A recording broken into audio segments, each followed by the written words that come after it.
Okay, mayong adlaw sa ating lahat, sa mga kababayan, sa among probinsya diha sa Pilipinas, diha sa San Carlos, Pilar, Bohol. Ano ba yan? Kaumpisa pa lang nabjungit na, nabulol na.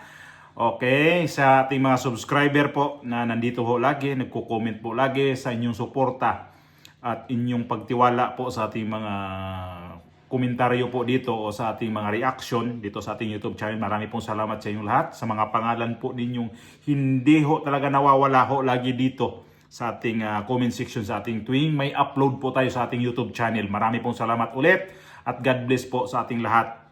Gawan ko lang reaction ito, itong picture na to. Kita nyo naman yan kung sino ang nasa ayan, ilapit ko ng konti para makita nyo ng konti. Ito ay gawa natin reaction ngayon. Baptist pala to, si Bini Abante. Ito yung congressman dyan sa Maynila, sa Manila City mismo na ano natin to na anti-Duterte to ang kumag na to. Pastor pero demonyo. Dito magkalayo ni Father Flavi dito sa Katoliko. Ito naman siya pastor pero demonyeto din pala ugali nito. Di ba? Ayaw niya sa mga Duterte. Pero kabaliktaran, ang kanyang mga kasamahan sa Baptist ayaw i-impeach si VP Sara.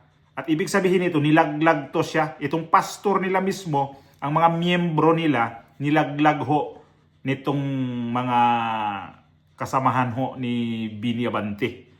Dito si Mr. Dilla. Bastos to eh. Ito yung pastor na demonyeto nga ang dating nito. Ito yung nakalagay dito. Ito nakalagay. Basahin ko ito. Mayroong caption pa dyan. Ito yung malaking, basahin ko yan. Mga kasamahan ni Bini Abante sa Baptist congregations nagpahayag ng kanilang suporta kay VP Sara Duterte. Ibig sabihin, nilaglag nga itong si Bini Abante dito sa kanyang mga kasamahan. At ito ngayon, basahin natin tong nakalagay dito. Okay. Ito yung nakalagay, ha? Mga leader ng Baptist Church suportado si VP Sara. Nagkaisa ang 75 Pilgrim Bible Baptist Churches sa paglalabas ng manifesto para suportahan ang krusada ni VP Sara Duterte para sa pananagutan sa gobyerno. Nilinaw din ng mga church leaders na hindi sila kinakatawan ng Manila Representative Bini Abante sa kanyang mga naging pahayag, panalangin sa kaligtasan at hustisya ang sigaw ng grupo para sa ikalawang Pangulo. O paano yan, Bini Abante, yung mga kasamahan mo sa Baptist, pastor ka pa naman, pero yung mga kasamahan mo, mga miyembro ho dito, ayaw i-impeach ang Vice Presidente at ikaw lang naman ang gustong i-impeach ang Vice Presidente. Ang problema kasi dito sa mga mainstream media, talaga ito lumalabas ng mga ganito. Pag hindi nila type ibalita to kasi Abante lang naman yan eh. Pero mga congressman na pumirma, isa to si Bini Abante na sa pumirma sa impeachment ni VP Sara. Pumirma na ho yan. Kasama na nga ho yan siya sa sa mga congressman na nakatanggap ng malita. Kasama ho yan. At nakita nyo naman. Nakita natin ang nung mga hearing noong time na sa Quadcom na ano ang relos nito. Matindi ang relos ni Bini Abante, ha. Grabing mahal, ha. Milyon tapos meron pa siyang sasakyan ng ilang milyon din ang presyo. Yan ang pastor. Magkano kaya ang sweldo ng pastor? Magkano ang congressman, magkano ang sweldo nila para maka-afford ka ng mga ganong mga bagay ba na sinusuot mo na sobrang mahal na relos, Rolex lang naman, tapos milyon lang naman din ang halaga. Tapos kung pastor ka, tapos congressman ka, kung talagang yung sweldo mo na yan ay suswelduhin mo lang naman talaga, manghinayang ka bubili ng ganyan. Pag yung sarili mo bang, sarili mong, kahit mo sarili mong gagamitin, Pero ganyan naman ang milyones na. Mga relos, mga ganyan sasakyan. Parang kung wala ka talagang extra talaga na malaking malaki, manghinayang ka na bibili ka ng ganyang klaseng milyon-milyon na si Bini Abante, di naman doon natin maano na sobrang yaman din ito. Tapos bibili siya ng ganyan na, di ko naman minamaliit. Kaya lang, iba talaga kapag mayroon kang mga extra income ba na galing sa parang hindi mo pinagpaguran. Ganun ang hindi ko sabihin. Kapag hindi mo pinagpaguran, ay ito ibili ko to ng ganito. Ito yung ano ko, mga ano to para may remembrance ako dito sa mga malita na to, ibili natin na ng kotse. Ito pag sunod malita deliver nito, ibili ko to ng Rolex. Ganon. Kaya, kita naman natin yun. Yung mga ano, pero wala siyang ano doon wala siyang reaction doon, wala siyang sagot. Pero paano yan, Bini Abante? Yung mga kasamahan mo sa Baptist na simbahan, Bible Baptist, meron to sa amin Bible Baptist, meron to sa amin. Sus, Ginoo ko, ang kanilang leader pala, ang kanilang pastor, isa rin palang demonyeto. Judas. Sabihin ko talaga Judas to siya. Judas ng taong bayan kasi nakatanggap ka ng mga ganyang klase na ibalita. Tapos isa ka sa nagsusog dito sa impeachment ni BP Sara, first and second impeachment. Isa ka sa nagsusog dito kung talagang makidiyos ka, ikaw nagsasangyaw ba? Ikaw ba nagsangyaw ba sa mga parte sa Bible diha? Tapos ikaw rin ay manguna diha sa mga sa korupsyon. Hindi ka maniwala na ganitong klaseng pastor ang ano namin. Ngayon, ang mga miyembro na niya nagsabi mismo na hindi kami susunod sa iyo. Ikaw lang naman nagsabi na ang mga tao sasakupan ko, i-impeach namin ang Vice Presidente, pero yung mga kasamahan mo hindi pa, tinabla ka, dilaglag ka, tablado ka dito sa mga kasamahan mo. Di ka nahiya noon, Bini Abante? Sabay, ang kapal naman na mukha nito talagang tao na to. Alam niyo kung bakit? Hindi naman to nanalo Nanalo ba to? Nung eleksyon, talo to Yung uwi na dapat yun ang nanalo dyan. Na-proclaim na nga yun sa Comelec. Biglang binawi ng Comelec dahil disqualified dahil hindi siya Filipino citizen. Animal din itong Comelec Wala na to Ito si Bini Abante. Wala na to dapat.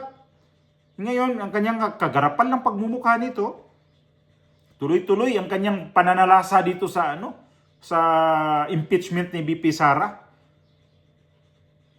Laglag to sa sa congressional race dyan sa distrito niya sa Manila.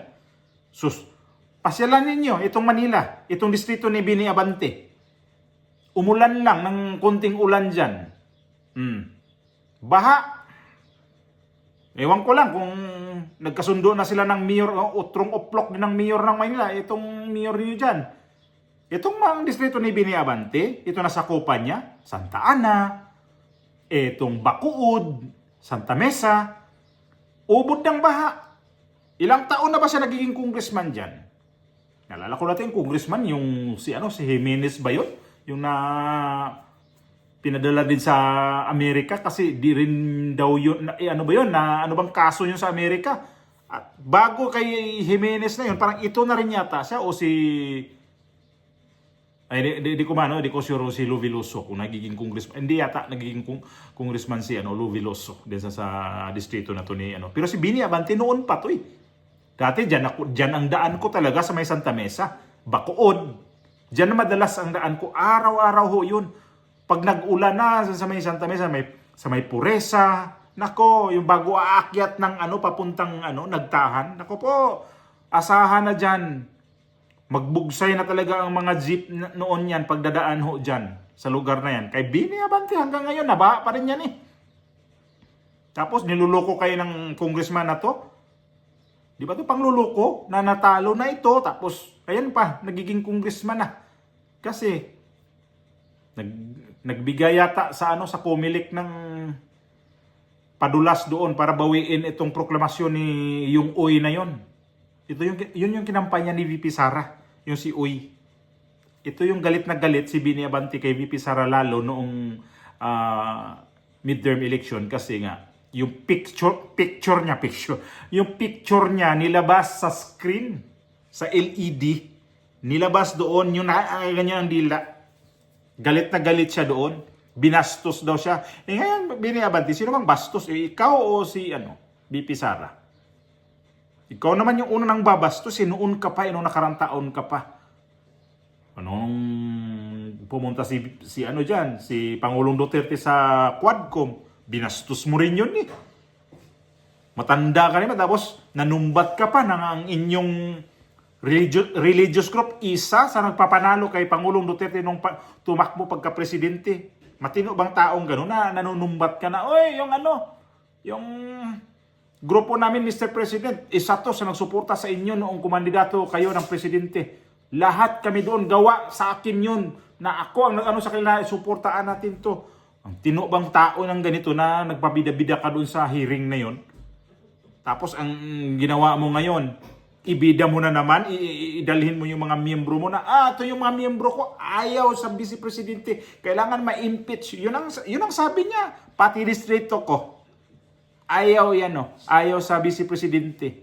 Anak ng tukwa, talo ka nga sa distrito mo eh. Kinampanya na nga ni BP Sara yan dyan, tapos ngayon, sabihin mo na ayaw ang distrito kay BP Sara? Paano nanalo yung kalaban mo na si Uy kung nung sinuportahan ni BP Sara yun, kung ayaw ng mga taga 6th District si BP Sara, tanong ko lang, Mr. Dila, kapag mga bastos, ito yung gusto kong banatan talaga, yung mga bastos ng mga politiko. Ang daming mga bastos ngayon na politiko. Kaya gusto ko talaga yung mga pagmumukha nito na ginawa pa yung sangkalan itong Baptist Church na mayroon pang kwintas dito ang laki-laki para sabihin na siya ay pastor. Ay nako, kademonyuhan mo yan. Di ka ba na konsensya din sa sarili mo, na konsensya sa kalaban mo na natalo natalo ka nanalo pa? Parang laban ubawi, no? Swerte ka lang, kinatigan ka ng Comelec. Pinaburan ka ng Comelec. Kasi kung hindi, ayawan ko lang. Kaya nga yung anak mo, yung spokesperson dyan sa House of Representatives, napasok yun. Kasi akala ng mga taga House of Representatives, hindi ka na makabalik. Kaya yung anak mo ang ginawa nilang spokesperson dyan. Isa rin yun. Pagka pangalan Duterte, nako, bumubula ang bibig nun, kagaya ng tatay niya. O, diba, nung nakabalik to, nawala yung anak niya, yung princess, nawala. Gawa nitong tatay niya, nakabalik. Matindi ang record nitong si Bini Abante. Ito kung natuluyan talaga to na hindi na kung hindi to pinaburan ng Comelec, nako, ang naong nito, ewan ko lang. Tanong ko lang din. Hindi ko naman na wala kang pera. Pero ganun nga yung binibili mo na mga ganyan, na mga luho ninyo. Nakikita naman sa taong bayan kung sinong dapat makakabili, sinong dapat na mga congressman dyan na pwede makabili ng ganung mamahaling mga sasakyan. Kasi nga, alam naman natin may mga pera yan, na sobra-sobra ang pera talaga. Halimbawa, ilagay na lang natin itong mga Villar. Sobra-sobra pera, makabili ng mga luhong mga sasakyan, mga rilong Rolex, kahit pa siguro mga 10 Rolex dyan, kunti nga lang yan eh. Yung mga sasakyan na mga limousine dyan o mga dyan. Nako, ang gandang kotse niya to. Nakita ninyo yan? Yung kotse ni Bini Abante. Lupit. Tapos ngayon, ito pa yung magdala daw ng boses dyan sa mga Bible Baptist. Bible na Mr. Dila, Bible na nga yung simbahan mo. Nag-umpisa sa ng Bible, pero ikaw, ewan ko lang. Kasi ganito kasing mga tao na nito, mawawalan ka rin ng respeto, mawawalan ka rin ng galang sa mga ganitong klaseng mga politician na sobrang trapo. Unahin mo muna yung distrito mo, ayusin mo muna yung baha dyan. Kaysa unahin mo yung mga luho-luho, nako po, yung baha dyan sa distrito mo, yan talaga ang nagpapaano dyan. Yan ang problema ho dyan. Tapos, magagalit ka sa mga bumabati ko sa'yo. Pag-umpugin ko kayo ng wag na lang. Baka mamaya, panood doon ni Bini Abante na Mr. Dila. Yeah.